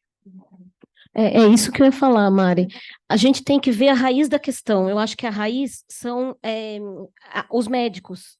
Porque, assim, quem manda para o convênio são os médicos, quem cumpre somos nós. E isso está os médicos não entendem qual tratamento que faz, quantas horas faz. Então, cai para a gente, da operadora vindo com 40 horas semanais, muita coisa. Então, assim, a gente tem que dar uma aula. Eu acho que isso a gente tem que convidar médicos, porque eles têm que saber, para uma criança de 40 horas em clínica, é uma jornada de trabalho muito grande. A gente não tem 40 horas para fazer. Daí tem 40 horas aba, 5 TO, 3 fono, música. A criança faz 60 horas, é uma residência multiprofissional. Então, assim, outro dia eu peguei um laudo com 6 horas na clínica, não era nem paciente meu, né? Eu falei, 6 horas? Nunca vi 6 horas de fono, é todo dia, sábado também, segunda, terça, quarta, de fono. Aí eu falei, eu quero fazer essa avaliação, fiz questão, fiz a avaliação. Peguei, a menina precisava de 3, eu liguei para a dona, fulaninha médica. Falei, olha, você lembra? Eu liguei e falei, ó, eu sou fono, eu sou especialista, eu fiz a avaliação nela, precisa de 3. Ah, tudo bem, pede para a mãe vir trocar o laudo. Falei, poxa, eu tô pegando na minha mão, que eu tô vendo que é 6 horas. Se pega na mão de alguém, vai fazer as 6 horas, a clínica ganha dinheiro, porque é rentável, né? Você vai ganhar dinheiro, faz 6 horas, a criança não precisa de 6 horas de fono. A mãe foi lá, mudou o laudo, fez 3 horas, a criança está ótima. Então, assim, o X da questão de toda a discussão é os médicos entenderem o que é cada... que se a aba é uma ciência, não é um método, começa por aí, porque é tudo método aba, né? E o que a fono pode trabalhar tem que ser, né, coerente com 6 horas. Então, eu acho que a raiz de tudo, antes de ir para o convênio, nossa discussão está nesse rol do INSS, mas a parte médica eles não sabem. Eu estou lá na Unicamp, na psiquiatria, são psiquiatras bons, a gente tem uma coisa muito boa ali para a gente. Então, a gente tem que toda hora né, a psicóloga, nós temos pessoas aqui que estão juntas, a gente tem que falar, olha, psicólogo trabalha isso, a fono trabalha aquilo, a TEL trabalha isso, e é uma construção de saberes, porque nós podemos estar errado também com essa carga horária, mas vamos avaliar. Eu acho que tem que avaliar. Neuropediatra que coloca assim, a avaliação da equipe é o nosso chuchu, né? Porque a avaliação da equipe, você sabe, nós somos os especialistas. Então, a partir disso, a gente tem que ter noção que o médico está para dar o laudo, nós especialistas para fazer o quanto a criança precisa dar. Se for, né, nós fazemos a carga horária e não dá. Então, nós temos um monte de laudo médico, a avaliação da equipe, perfeito. A gente faz nem para mais nem para menos, é o que a criança precisa, não é mais nem menos. Às vezes, 40 horas, a pessoa conseguiu, porque conseguiu com o advogado, 40 horas, e a criança precisa de 20. Um coitado que precisa de 40 tem 10 horas. Aí você não consegue fazer nada com 10 horas com a criança. Eu acho que essa pode. Como advogada na área há mais de 10 anos, o que acontece com a terapia ABA? O que os médicos entendem, por isso que eles colocam 40 horas laudo, tá? Porque eles entendem assim, a criança vai para a escola, ela tem que ter o AT, tá? Como bem colocado pela doutora Vitória, o AT na escola, infelizmente, não tem entendimento favorável no judiciário, tá? Contudo, existe a lei do autismo, que ela prevê a obrigatoriedade do AT na escola. Então, quem tem que fornecer é a escola. É mais uma briga? Infelizmente, é mais uma briga. Seja escola pública, seja escola privada. A escola tem que fornecer o AT para a criança. Não é só para o autista, tá? TDAH e várias outras coisas.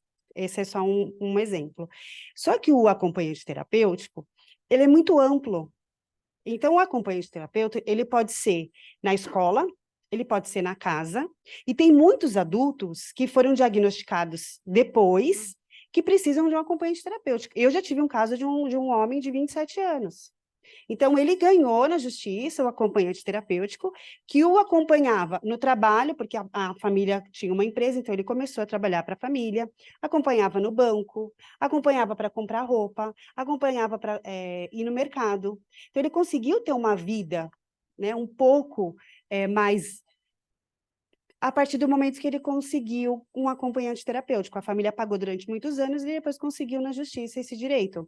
Então, o acompanhante terapêutico, quando a gente fala, eles colocam assim, 40 horas, aba acompanhante terapêutico, mas eles estão colocando, olha, vai ser na casa, porque o aba em casa é um dos tratamentos mais importantes, porque é onde a criança está se desenvolvendo, não é só na clínica. Né?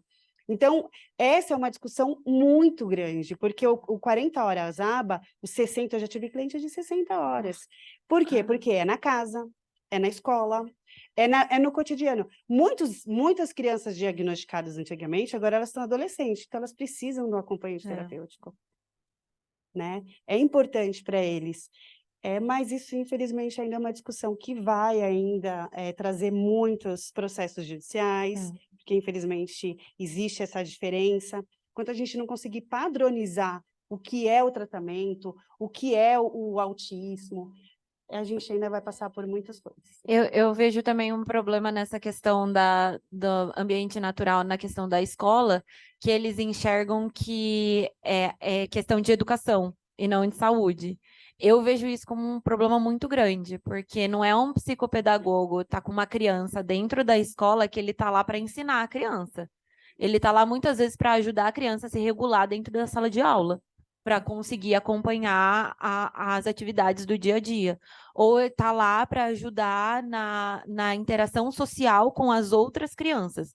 Então, o psicopedagogo ele está lá como uma forma de terapia, não como uma forma de educação. Então, eu acho muito errôneo essa ideia de que a psicopedagogia, o psicopedagogo ali dentro, no ambiente natural da criança, ele é para a saúde e não deve ser custeado pelo plano. Eu acho que isso seja uma discussão muito grande, que ainda tem muita água. Eu já vi decisões que foram positivas, mas assim, é a minoria, a maioria nega logo de cara. E então eu vejo que tem muita coisa ainda para mudar, ainda mais com as terapias novas surgindo, que eu acho que vai abrir mais discussão ainda.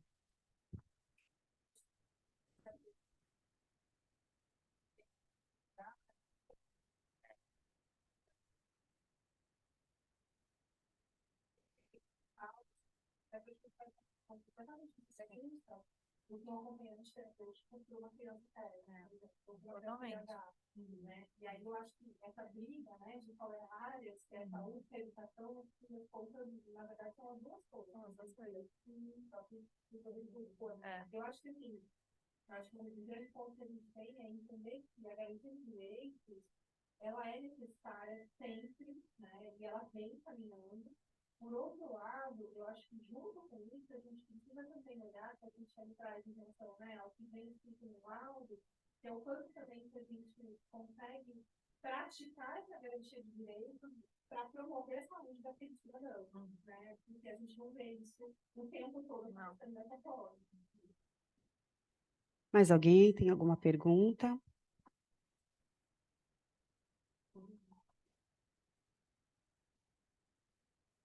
Eu acho muito importante a gente pontuar que quando nós falamos de criança, de adolescente, TEA, esse sujeito, ele está enraizado, ele é uma criança, ele é um adolescente, ele continua sendo. Então, a gente tem que respeitar demais essas especificidades, porque ele é só uma neurodiversidade. Então, a análise do comportamento, ela vai ajudar a explicar isso, mas ele não vai deixar de ser um sujeito de direito, um sujeito que vai para a escola, vai aprender a maneira dele. Talvez não chegue a ser o melhor aluno da sala, mas ele está inserido, ele está no modelo social, ele está com um colega. Eu acho que isso é a garantia maior de direito que a gente tem que lutar para ter. Obrigada.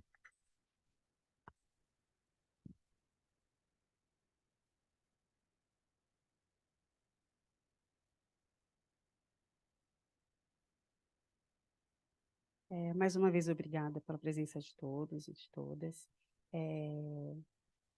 Estamos à disposição aqui, a Comissão de Direito à Saúde, tá? Eu, Vanessa, Vitória, vice-presidente Fernanda, à disposição de vocês sempre que precisarem. Os membros que fizeram presença, muito obrigada. Tá? As palestrantes, como eu falei, é um tema muito polêmico, né? Tem discussão para muitas horas, mas infelizmente o nosso horário é curto, tá? E fica meu muito obrigada.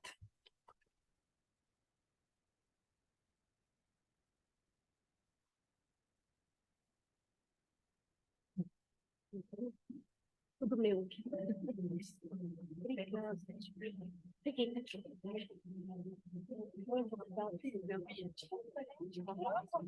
Ele vai tirar daqui, ó. Então. Ai, peraí, deixa eu empurrar a cadeira aqui. Eu também fiquei.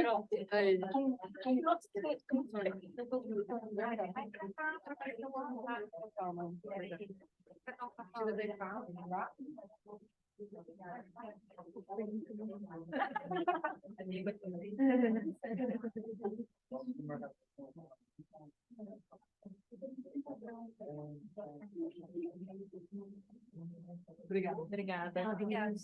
Foi um prazer. Foi um prazer. Foi ótimo. Espero que a gente se encontre por aí.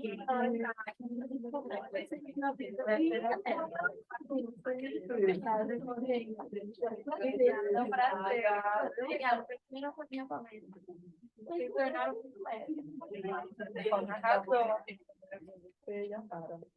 Ai, você fica de pé, você sabe comigo. Obrigada. Ela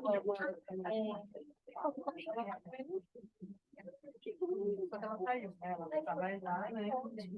Que ótimo. Ela é ótima. Que ótimo. Não, que ótimo. Eu só fiz assim, eu comprei para o time dele. Sério.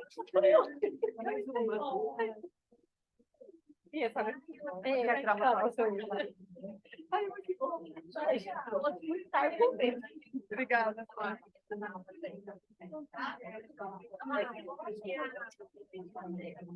Precisa de terapia, do outro lado, precisa daquela terapia comportamental. Claro. A terapia técnica.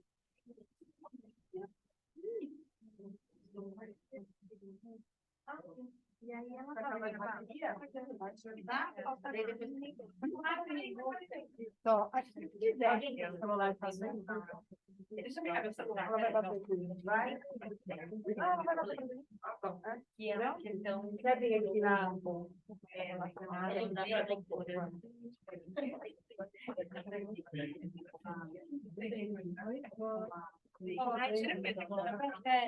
Peraí, deixa eu dar uma volta. Peraí. Ficou lá. Pode agora. Vai depois falar. Deixa um pouquinho, que eu sou batida.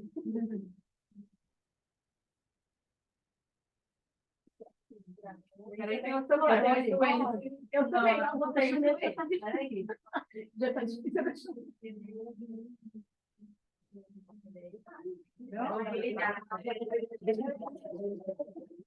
Obrigada. Muito obrigada. Obrigada, muito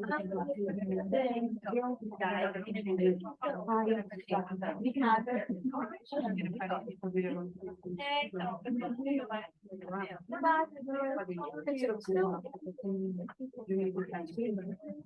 Ah, dela.